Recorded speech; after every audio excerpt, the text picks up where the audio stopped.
지금 현 상황만으로 봐도 지금 3,200 정도인 지수는 조금 더 올라갈 여력은 충분히 있다. 이렇게 해서 왜냐하면 3차 상법 개정까지는 어느 정도 확정돼 있는 거기 때문에 네. 그 정도 된다라고 하면 어쨌든 뭐 정도의 차이는 있겠지만 지금보다는 더 위로 올라갈 수 있는 여지는 있다라고 생각을 합니다. 자사주 매입 소각과 관련된 얘기들이 있는데 이게 뭐 다소 과하다 안 하다는 얘기는 있지만 어쨌든 이것만 완성된다고 하더라도 사실 현 수준보다는 주가가 더 오를 수 있는 여지는 많이 생긴다라고 봐야 될 것 같습니다.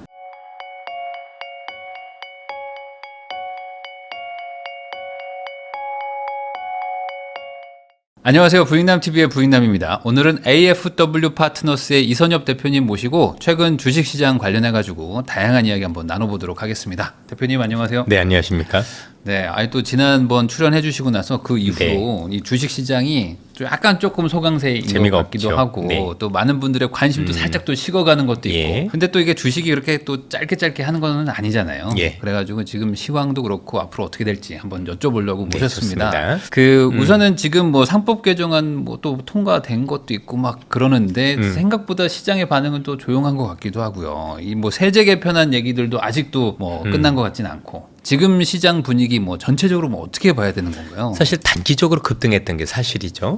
네. 올 2분기 이후만 놓고 보면 전 세계에서 한국 증시가 제일 좋았고 가장 좋았던 가장 큰 이유는 역시 정부 정책에 대한 기대감들이 많이 작용했다라고 봐야 될 것 같습니다. 그런데 이제 당초 우리가 기대했던 것보다는 정책의 속도가 좀 느리기도 하고 또 일부 정책들 같은 경우는 당초 시장에서 원했던 것보다는 후퇴하거나 또는 여러 논란이 있으면서 사실상 좀 눈치 보기를 하고 있다 이렇게 보시면 될 것 같고요. 네. 전반적으로는 현재 진행되고 있었던 상승세가 꺾인다라거나 아니면 방향이 바뀌었다라고 보기는 어렵고요. 되려 조금 이제 그동안 많이 올랐었고 그에 따른 피로감이 있으니 그 피로감을 해소하는 시장으로 보셔도 될 것 같습니다.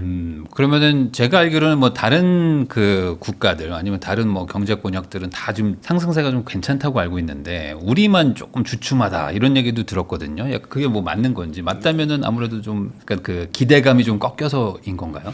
기대감이 꺾였다라기보다는 조금 두고 보자라는 심리가 강하겠죠. 앞서도 말씀드렸지만 그 2분기 때는 국내 증시만 거의 좋았기 때문에 네. 사실 다른 증시하고의 차별화는 조금 이해가 되는 부분이고요. 결국 우리는 국내 요인이 최근엔 굉장히 큰 요인인 건데 이게 결국 정책의 힘이라고 보면 그 정책의 힘이 조금 일관되고 또 우리가 생각하는 기대치 이상으로 충족되어야 더 많은 에너지를 받지 않겠습니까? 네. 그래서 그런 것들에 대한 어떤 기다림이 있다라고 보시면 될 것 같고 뭐 최근에 뭐 정책적으로 보셔서 알겠지만 원래 시장이 기대했던 대로 또 방향이 잡혀지고 있다라고 보여지고 있습니다. 다소간의 논란은 있지만 어쨌든 그렇게 해서 잡혀진다라면 시장이 다시 힘이 내지 않을까라는 생각은 좀 많이 들죠. 방금 말씀하셨던 약간 시장의 기대감대로 잡혀간다라는 거는 그 세금을 좀 말씀하시는 건가요? 그렇습니다. 왜냐하면 이제 상법 개정은 예상대로 돼가고 있고요. 물론 네. 이제 기업 입장에서 보면 그래도 당초 기업들이 원했던 것보다는 더 강한 수준으로 나와서 기업 입장에서 아쉬울 수는 있지만 어쨌든 상법 자체만 놓고 본다고 하더라도 그동안에 우리가 봤었던 어떤 대기업들의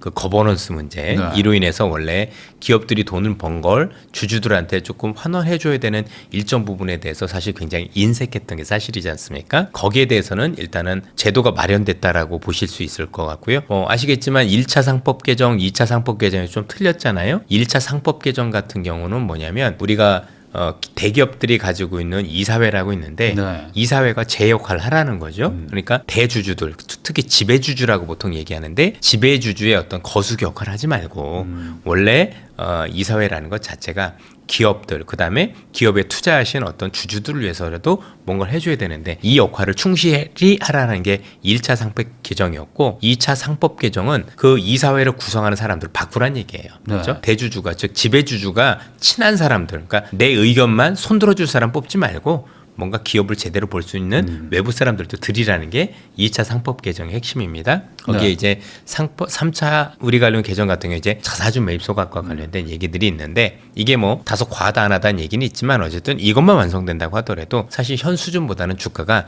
더 오를 수 있는 여지는 많이 생긴다라고 봐야 될 것 같습니다. 그리고 이런 제도를 조금 더 충실히 완성하기 위해서는 우리가 알고 있었던 세법과 관련해서 그렇죠? 우리가 원하는 바가 있지 않습니까? 예를 들어서 뭐 배당과 관련되는 분리과세를 얘기를 한다던가 또 배당과 관련해서 또 이제 전체로 세금을 받았을 때 지금 정부가 제시한 것보다 좀 낮은 수준에서 그렇죠? 저희는 25% 정도를 얘기를 네. 하고 있는 거니까 그 정도선. 그리고 또 대주주에 대한 기준도 있지 않습니까? 그렇죠? 그 기준들에 대해서는 이전에 있었던 걸 원하고 또 조금 더 완화해 줬으면 좋겠다는 기대를 가지고 있는데 이게 다 될진 않을 수는 있지만 어쨌든 제가 볼 때 세법에서는 일단 분리과세까지는 이견이 없는 것 같고 네. 거기에 이제 최대 어떤 과세폭을 어떻게 할 거냐 또는 아니면 아까 말씀드렸던 대주주의 어떤 자격을 어떻게 가져올 거냐는 여전히 논란이 있지만 그게 아니라 하더라도 제가 볼 때는 지수가 오르는 데는 앞서 말씀드린 것처럼 지장은 없습니다. 그럼 뭐가 다르냐? 많은 투자자분들이 조금 논란이 있지만 저희들이 원하는 건 크게 두 가지였었습니다. 하나는 뭐냐면 현재 오르고 있는 지수가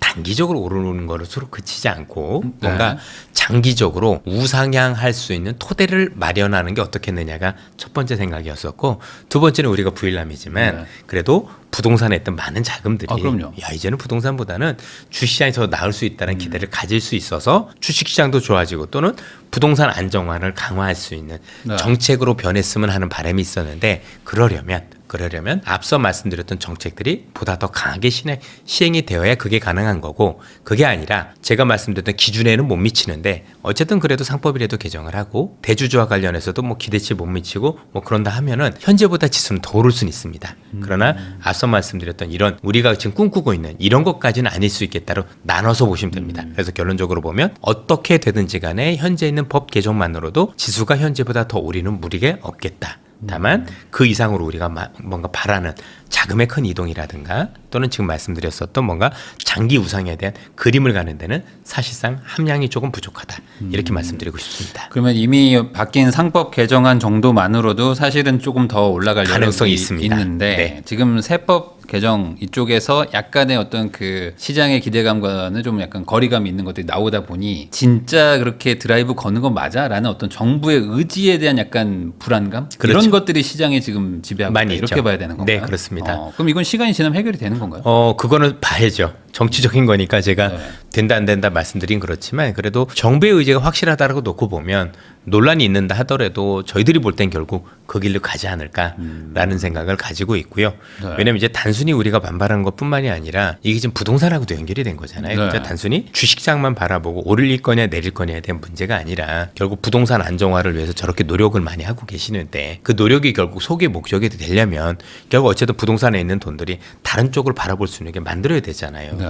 이미 부일남 쪽을 통해서 많이 아시겠지만 우리나라 부동산은 거의 불패신 아닙니까? 아, 그렇죠. 네. 부동산 들고만 있으면 깨지지 않을 건데 굳이 네. 내가 이쪽에서 돈을 빼서 저쪽 가야 될 정도가 되려면 획기적이어야 되거든요. 그렇죠? 뭐 단순히 일시적으로 좋았다고 해서 옮길 사람은 없겠죠. 왜? 네. 이거 팔고 저쪽으로 가면 수익률이 문제가 아니라 이쪽은 덩어리가 커서 여기는 막 몇 프로만 올라도 진짜 천문학적으로 돈 버는 그렇죠. 건 아닙니까? 그래서 현재 불패신화인 부동산 시장을 그죠 사람들이 버리고 다른 쪽에 이동할 수 있을 정도가 되려면 정책의 강도가 어떻게 돼야 되는지에서는 충분히 같이 심사숙고할 거라고 보여집니다. 그래서 목적이 무엇이냐? 그래서 시장에는 자금 이동이 목적일 것인지 아니면 뭐 지금 있는 지수가 오르고만 끝일 건지 뭐 그건 우리가 결정할 수 있는 사항은 아니고 많은 투자자분들께서는 뭐 정부의 정책 여부에 따라서 사실 두 가지 어떤 그림을 그려놓고 거기에 적절하게 저는 전략을 가져가시면 되지 않을까 싶네요. 아니 방금 말씀하신 것처럼 사실 부동산 쪽에 있는 그 엄청난 자금들이 사실 그 주식으로 잘 못 가는 게 주식은 뭐 세금도 없고 뭐 하니까 좋긴 하지만 사실 부동산을 하시는 분들은 좀 안정적으로 투자하고 아이, 그럼요. 좀 이렇게 예. 사실 더 좋아하시는 거는 뭐 월세 받고 이렇게 좀 그 노후 대비도 하는 걸 좋아하시는데 그럼요. 가장 핵심은 좀 배당소득 분리과세 아닐까 싶기도 하거든요. 그럼요. 사실 그렇게 되면 어떻게 보면 갈 그게 제일 건데. 큰 거고요. 네. 배당소득 분리과세 사실은 제가 볼 때도 대주주 요건보다도 더 큰 이슈가 맞다라고 생각을 하고 네. 근데 해주신다고 했으니까 전 그럴 거라고 생각은 하고 있습니다. 그래서 아마 여러 뭐 요건들이 있지만 그래도 결국엔 가지 않겠느냐라는 기대는 가지고 있고요. 다만 요거는 제가 결정할 수 있는 문제는 아니니까 정책이 어떻게 결정되는지 보고 판단하셔도 늦지 않을 것 같아요. 그럼 현재 발표된 그 뭐 배당 성향을 뭐 40% 이상 뭐 하고 뭐 그 되게 좀 복잡한 조건이 붙어 있는 그러니까 조건부 분리과세 개념인 것도 있는 거잖아요. 그럼요, 지금이. 그럼요. 그러니까 예. 그 정도로는 조금 아직은 조금 아쉽죠. 아쉽죠. 예. 왜냐면 이제 기업들 입장에서 만약에 결국 이렇게 되면 대주주, 그러니까 지배주주라고 볼게요. 네. 뭐 대주주 10억은 제가 볼 땐 너무 아쉬우니까 지배주주도 뭔가 배당을 받고 이래서 긍정적이어야 본인들이 하는 거잖아요. 그런데 만약에 이게 정책이 애매해지면 제가 만약에 지배주주면 배당 안 주고 투자할 것 같은데요. 그죠? 배당에 실익이 별로 없다. 예, 별 실익이 없으면. 네. 예, 그래서 우리 소액주들도 되게 좋아야 되겠지만 어쨌든 여러분들 결정하는 건 소액주주가 하는 게 아니라 어차피 대주주가 하는 건 맞는 거지 않습니까? 네. 그렇죠? 그 사람들은 움직일 수 있는 동력이 있어야 이게 저는 제도가 정책될 수 있다라고 생각을 해요. 그러니까 지금 뭔가 법 때문에 내가 조금 눈치를 봐서 내가 지금 좀 하고 나중에 바꿀 거야 이게 아니라 길게 봐서라도 기업들이 아 이제는 이렇게 길게 하는 게 맞는 거구나라는 게 정착이 되려면 약간의 그래도 기업들 입장에서 또는 지배주주 입장에서도 나름대로 그렇죠? 뭐 같이 동참할 유인이 있어야 되기 때문에 네. 우리 생각만 가지고는 안 되지 않을까라는 생각이 들어서 그런 데 대해서 아마 세부적으로 제가 볼 땐 잘 지금 토의를 하고 계신 걸로 알고 있고 또 뭐 네. 그렇게 되지 않을까라고 생각을 합니다. 제가 알기로도 여당 내에서도 이거 조금 더 시간을 끌면 특히 이제 양도세 뭐 그 대주주 기준이 좀 시간 더 끌어지면은 그 시장 분위기에 더 찬물이 또 끼얹어질 그럴 수 수도 있으니 있죠. 예. 이제 어느 정도 결단을 좀 내려야 된다 뭐 이런 얘기들이 나오는 걸로 알고 있는데 그래서 아마 뭐 최근에 당정에서도 그런 말씀을 하시지 않나 싶네요. 네. 그러면은 뭐 그냥 지금이 이제 9월이니까 사실 추석 전에는 좀 결론이 나야 되지 않을까요? 이게? 뭐 길수록 안 좋겠죠. 네. 예, 예. 그렇지만 어쨌든 지금 현 상황만으로 봐도 지금 3,200 정도인 지수는 조금 더 올라갈 여력은 충분히 있다. 이렇게 해서 왜냐하면 3차 상법 개정까지는 어느 정도 확정돼 있는 거기 때문에 네. 그 정도 된다라고 하면 어쨌든 뭐 정도의 차이는 있겠지만 지금보다는 더 위로 올라갈 수 있는 여지는 있다라고 생각을 합니다. 그 지금 뭐 세법 개정안도 그렇고 여당 내에서도 계속 그 약간 증세 얘기가 나오는 것들 중에 하나가 물론 이제 좀 약간 서로 안 맞을 수는 있지만 주가가 올라가도 사실상 세금이 많이 거치지는 또 않을 수도 있는 구조잖아요 현재는. 예. 그래서 약간 양도세 쪽을 좀 강화하겠다 뭐 이런 얘기들도 있는 것 같기도 한데 그런 거는 당장은 좀 할 건 아니다 뭐 이렇게 보시는 건가요? 그렇죠. 뭐 사실 시간이 지나서 우리나라 주식 시장이 뭔가 제도적으로 봐도 정말 장기 우상향 가능한 그런 어떤 토대가 마련이 되면 네. 사실 양도세를 우리가 안 낼 수는 없지 않습니까? 뭐 글로벌적으로 선진국들 같은 경우는 양도세를 일부 물고 있는데 그렇죠? 근데 지금 같은 경우는 뭔가 이제 정책을 이제 가지고 이제 제도를 정착시키는 과정에서는 그래도 뭔가 이쪽이 더 유리하다라는 게 돼야. 왜냐면 이게 그러니까 자꾸 이제 사람들이 본질을 흐리는 게 뭐냐면 지수를 올릴 거냐 안 올릴 거의 문제가 아니라는 게 중요해요. 그렇죠? 네. 앞서도 말씀드렸지만 이 정도만 가지고도 지수는 그래도 조금 현 수준보다 올라갈 수 있는데 두 가지. 일단 부동산에서 자금을 끌어올 수 있느냐. 네. 그죠? 또는 또 하나는 지금 이게 너무 이제 변동이 큰 게 한국 증시인데 변동폭을 줄이면서 우리가 장기적으로 노후 대비를 위해서 투자할 수 있는 시장이 되느냐 여건을 마련하느냐의 목적이 있느냐가 되게 중요한 거거든요. 네. 그런 것들이 되려면 뭔가 그래도 부동산보다 더 나은 게 있어야 될 거 아니에요. 그 나은 어떤 부분들을 주기 위해서 이런 것들을 하자는 얘기다 보니까 너무 세금 조금만 들어가서 본질을 흐리게 되면 답이 없는 거고 아까 말씀드렸던 그 큰 그림을 충족시킬 수 있을 거냐 여부냐 이게 더 중요하다고 생각을 합니다. 결국에는 뭐 주식이 원래 뭐 원금 확보가 되는 건 아니지만 최소한 우상향하는 그래프가 보여주면 그러면 내가 이제 원금을 나중에 지킬 수 있겠거니 하고 지금 조금 돈이 옮겨갈 것 같기도 한데. 그렇죠. 왜냐면 이제 주식이라는 게 지금 말씀 주셨지만 계속 오를 수만 없거든요. 네. 뭐 당연히 뭐 많이 내리기도 하지만 배당이 괜찮으면은요 길게 볼 수 있어요. 그렇죠. 좀 왜냐면, 버티기 가능하죠. 왜냐면 이게 몇 년 배당을 받다 보면 원금 이상으로 받게 되거든요. 그럼 사람들이 원금 손실에 대한 두려움이 많이 경감이 돼요. 그다음에 네. 또 변동도 줄어들고 그렇죠. 저는 이제 일부 그런 종목들을 본 적이 있어요. 예전에 그 요즘은 최근에 많이 달라졌지만 S-오일이라든가 이런 기업들 같은 경우는 네. 사실상 한번 들고 계신 분들은 잘 팔지 않으세요. 왜냐면 배당이 계속 괜찮았기 때문에 네. 그렇죠. 그런 것들을 이미 우리가 선제적으로 보여준 기업들도 있었다라는 얘기죠. 그런 측면에서 놓고 보면 우리가 볼 수 있는 반면 교사는 많지 않느냐 싶습니다. 결국에는 이번 기회에 지금 이제 임기 초기 때문에 사실 주식 시장이 우리나라도 결국에 좀 우상향할 수 있는 그렇게 가능한 구조로 만들어질 수 있으면 사실 저는 좋을 거라고 보거든요. 그럼요. 뭐 부동산으로만 돈 벌어야 되는 건 아니니까. 또 그렇게 해주실 거라고 믿고 있고요. 네. 뭐 충분히 이제 뭐 많이 그러니까 왜냐면 이제 오히려 이번에 혼란으로 인해서 만약에 더 단단해질 수 있는 계기가 되면 우리 입장에서도 나쁠 건 없지 않습니까? 왜냐면 이제 그를 통해서 여러 가지 논란이 있었을 거고 네. 그 논란 다음에 뭐가 득인지 실인지 많이 정부나 이쪽에서도 굉장히 많이 봤었을 거기 때문에 저는 뭐 워낙 시장에서 공약으로 약속한 것도 있고 그러시니까 그걸 어길 뿐은 아니라고 생각을 합니다. 조금 좀 궁금한 게 이제 대표님께서 방금 요 현 상황으로만 봐도 조금 더 여력이 있다고 얘기해 네. 주셨는데 그 어떤 뭐 근거나 뭐 그런 계산을 어떻게 하시나요? 왜냐면 일단 자사주 매입 소각이 있잖아요. 그렇죠. 그다음에 상법 개정이 어쨌든 저렇게 되면 이전보다는 어쨌든 대주주들이 흔히 얘기해서 돈을 뭐 다른 데로 뺀다던가 아니면 네. 조금 이제 뭐 대주주를 위해서 다른 것들을 뭐 이상한 사업을 한다던가 아니면 진짜 친척들만 몰아준다던가 이런 것들이 많이 사라져도요 그것만 가지고도 주가는 생각보다 오르는 폭이 적지 않을 수 있다라고 판단이 됩니다. 그만큼 우리나라 대기업들이 잘하는 대기업들도 굉장히 많습니다. 네. 그렇지만 아주 일부 대기업 중심으로나 이런 데는 그런 것들이 많이 있었던 것도 사실이고 실제 우리가 이제 미국 시장이나 해외 시장을 경험을 하면서 글로벌 스탠다드가 뭔지 봤잖아요. 그죠? 네. 야, 세계는 이렇게 하는구나 했는데 그걸 벗어난 기업들이 사실 우리가 그걸 받고 정부가 저런 정책을 취하고 있는데도 하는 것들 얼마 전까지도 봤잖아요. 네. 이런 그런 것들이 줄어들 수가 있겠죠. 그러면 기본적으로 우리 주주들에 대해서 뭔가 이제 기업들이 벌어들인 이익이 많이 환원될 수 있는 기회가 이전보다 많이 늘어난다고 봐야 되고요. 그 정도만 돼도 제가 보기에는 분명히 종목별로는 올라갈 수 있는 종목들이 많이 생길 것 같아요. 그러면 지금 그 상법 개정이 된 지 얼마 안 됐기도 하지만 그 효과가 아직 본격적으로 나오지 않은 거로 봐야 되는 거죠. 그렇죠. 왜냐하면 이제 아직 이게 된다고 해서 바로 되는 게 아니라 유예 기간도 좀 일부 있는 것도 있고 어쨌든 정책이 완성이 돼야죠. 1, 2, 3가 완성이 돼서 이것들이 힘을 가질 수 있는 어떤 계기가 필요하겠죠. 그 어떤 분들은 이게 주주총회가 좀 이제 본격적으로 일어나야 좀 이게 좀 반영이 될 거다 그럴 수도 이런 얘기도 있겠죠. 있고요. 네네. 근데 이제 이렇게 할 때는 그래도 선제적으로 치고 나오는 기업들이 또 생겨요. 네. 뭐 우리가 모범적으로 하겠다라는 기업들도 간혹 많이 받지 않습니까? 그래서 그런 기업들이 많이 나오기 시작을 하면 되지 않을까. 제가 얼마 전에 이제 은행권들 IR 하는 거 보니까 자사주 매입 소각을 좀 더 강화할 수 있다라는 IR들을 많이 했던 것 같아요. 뭐 네. 그런 것들도 제가 볼 땐 시작이 아닐까 싶습니다. 현재 상황에서 금융권 쪽은 어쨌든 그 배당 분리과세라든지 이런 것들 다 거의 해당되지 않나요? 그럼요. 다 해당이 그럼 되고 오히려 좀 은행 쪽은 그냥 투자하기 더 좋은 거라고 봐야 될까요? 봐야죠. 이제 왜냐면 이제 돈도 버는 것도 있어야 될 것 같고 얼마나 더 할지는 예, 눈치를 보면서 하지 않을까 거긴 싶습니다. 약간 지배주주 개념이라기보다는 그냥 뭐 배당에 대해서 좀 적극적으로 하기도 했었잖아요. 그럴 수 있는 게 자기 회사가 아니거든요. 네. 예. 네. 좀 안타깝지만 우리나라 은행들은 그 어떤 은행도 주인이 없습니다. 네. 예. 그래서 그러다 보니까 정부가 정책을 실시하면 아주 적극적으로 거기에 따라서 하는 어떤 부분들이 있기 때문에 네. 제가 볼 때는 가장 손쉽게 볼 수 있는 업종이라고 볼 수 있겠죠.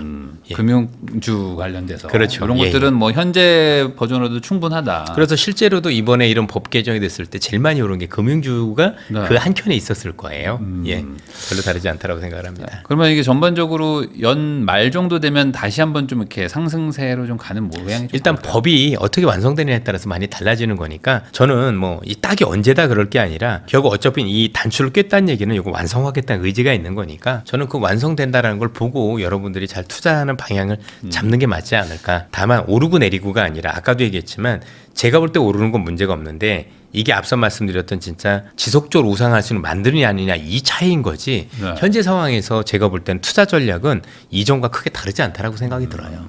제가 왜 여쭤보냐면 어쨌든 이런 분위기 때문에 그런 건지 몰라도 좀 지수도 좀 횡보하고 있고 뭐 좀 예탁금도 많이 줄었다. 뭐 외국인들도 좀 빠져나갔다. 뭐 이런 얘기들 제가 들어가지고. 외국인들은 그렇게 많이 빠져나간 거 같지는 않고요. 예, 아무래도 투자자들은 또 좋으면 또 들어올 수밖에 없잖아요. 예. 네. 그것만 단기적으로는 그렇게까지 신경 쓸 건 아닌 것 같습니다. 너무 과하게 좀 그 뭐 안 좋아졌다라고 생각할 필요도 없다. 근데 어쨌든 우리 투자자분들께서 나름대로 시장에 어필하는 건 저는 좋다라고 생각을 해요. 왜냐하면 그래도 투자자분들께서 외치시는 이 외침이 옳은 거잖아요. 그렇죠? 네. 단순히 우리가 주식에서 돈 벌겠습니다라는 게 아니지 않습니까? 저희들도 이렇게 했던 게 우리가 단순히 돈 벌자라는 게 아니라 부동산 시장의 안정을 위해서도 이게 필요해서 그런 거고. 네. 그렇죠? 왜냐하면 우리가 이전까지 봤지만 사실 돈이 한쪽으로 쏠리면 아무리 정부가 부동산을 잡고자 해도 쉽지 않지 않습니까? 결국은 돈이 다른 데로 분산이 되고 네. 그렇죠? 또 다른 투자처가 있다라고 생각을 해야 되는데 우리나라 가계가 가지고 있는 자산 중에서 제가 알기로는 거의 80% 가까이가 부동산으로 되어 있는 기이한 네. 현상들이 있는 네. 거죠. 다른 국가들은 보통 30%밖에 안 되는데 그만큼 사람들이 극단적으로 부동산을 선호하는 현상을 막지 않으면 사실 현재 우리가 생각하는 경제 뭐 불평등이나 이런 네. 것들도 나아질 가능성이 없는 거잖아요. 저는 이 배당소득 분리과세는 꼭 이번에 좀 했으면 싶거든요. 해주신다라고 생각을 해요. 네. 예. 이것만 돼도 사실 노인분들이 뭐 이렇게 상가 사고 뭐 이런 거 지식산업센터 사가지고 월세 받으려고 하시는 것도 되게 많은데 그게 따박따박 돈 들어오는 것 때문에 그렇게 그러니까요. 하는 건데 네. 배당소득 분리과세만 저도 돼도 괜찮은 것 같아요. 예. 네. 그러면은 그냥 우량주 하나 사두고 그냥 배당 받으시거나 하실 텐데. 실제 아까도 말씀드렸지만 그런 종목들이 없지 않아 있었다라는 얘기입니다. 네. 예전에 지금은 없지만 예전에 그런 종목 중에 하나가 외환은행이었었어요. 지금은 이제 네. 하나은행 합병이 됐지만 그게 제 기억 속에 주가가 그때 4,000원이었는데 배당을 연에 2,000원씩 줬던 것 같아요. 이거는 저는 그냥 거저였어요. 네. 왜냐면 이게 외국계 론스타이들이 가지고 있었던 거고 돈 빠번 먹으려고 했던 거잖아요. 네. 그래서 몇 년 만에 그 배당금만 봐도 원금보다 몇 배가 됐었던 네. 사실 이런 거 알면은 그거 투자하는 게 맞죠. 그렇죠. 가만히 와서 손해가 안 나는 거니까. 예. 세금 낸다고 하더라도 그렇죠. 내도 뭐 예를 들어서 4,000원짜리 2,000원 배당을 줬으면 그죠? 거기서 배당이- 1,000원 낸다고 그래도 총 네. 25% 아닙니까? 엄청난 거죠. 예, 엄청난 거죠. 그러니까 예. 이런 게 좀 이번에 좀 됐으면 하는 마음도 좀 결국 아까도 있겠습니다. 론스타가 그렇게 배당 많이 했던 건 그게 자기들한테도 그렇죠. 유리했기 때문인 네. 거예요. 그렇죠? 그럼 뭔가 결국에 지배주주 친화적인 것을 하는 게 같이 소액주주한테도 좋아야죠. 다 그러니까 좋아지는 지금은 거죠. 소액주주만 좋다라는 개념보다도 주주라고 생각하면 다 좋아야 그렇죠. 되는 거죠. 네. 왜냐하면 소액주주만 좋고 대주주만 안 좋아지는 법은 없는 거잖아요. 세상에. 네. 그렇죠? 그래서 일반 주주라고 하는 사람들이 내가 그 기업에 투자를 했었을 때 그 기업이 벌어들인 돈을 사실 대주주가 됐든 소액주주가 됐든 그거를 같이 향유할 수 있는 그런 문화가 필요하겠죠. 예. 근데 이걸 또 너무 지배주주 뭐 세금 감면해준다 이런 논리로 가버리면 사실상 이 시장 자체가 활성화가 더 맞습니다. 안 되잖아요. 예, 예. 그리고 뭐 그렇게 말씀하시면 저희들은 할 말은 없지만 뭐 안타깝죠. 예.